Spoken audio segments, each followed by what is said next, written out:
गाजी tractor जी razor Y जाने बारिशों तो बाद कपावां दे विच गंद बहुत होया और फसलां ना पानी दे वजह तो ज़्यादा उत्ते भर भर के ते जमीन सख्त हो गई है। वेख लो जी कपाह की सूरत हाल।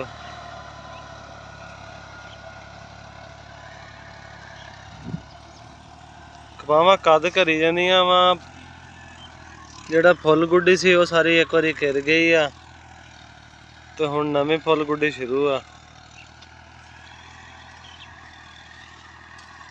देख लो रेजर जी गंद वगैरह जिहड़ा बरीक बरीक उगन डिया हुण एक दफ़ा वग जाएगा नरमा तो फिर नाले ते जमीन चो सेक भी मुक जाएगा तो दूसरा गंद भी उत्तों गुड्डिया जाएगा, यानी कि रेजर वाह के तो सफाई हो जाएगी नरमे की एक दफ़ा। तो मैं क्या बैठा सी दोस्तां नाल शेयर कर दईए नरमे की सूरत हाल की सूरत हाल आ बारिशों तो बाद। तो देख लो थोड़े सामने आ सूरत हाल जिहड़ी भी आ फुल गुड्डी आ हुण नवीं जिहड़ी आ ओही आ, पहले जिहड़े टिंडे लगे थोड़े बहुते हो आ। तो बाकी अल्लाह खैर करेगा जी। मौसम बारिशां जे मजीद ना हुई तो कपावां ठीक रहणगियां, नहीं तो फिर जो बारिशां होर हो गई तो फिर फुल गुड्डी जिहड़ी होने वाली ये भी गिर जाएगी और जिमीदार नुकसान जी जाएंगे, क्योंकि टिंडा इन्हां नहीं बनेगा तो नुकसान ही जाना।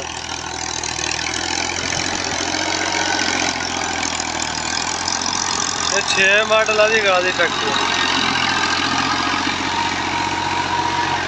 चेक कर लो रेजर।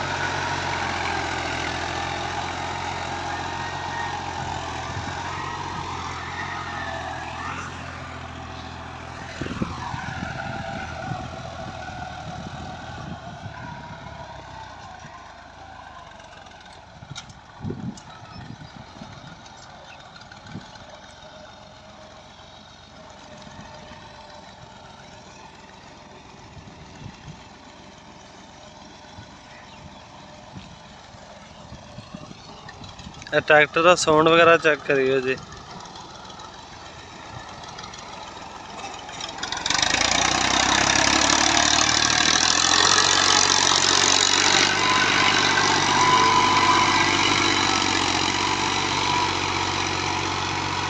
ਇਹਦੇ ਨਾਲ ਹੀ ਸਾਨੂੰ ਦੋ इजाज़त जी। दुआवां च याद रखियो। अल्लाह हाफिज़।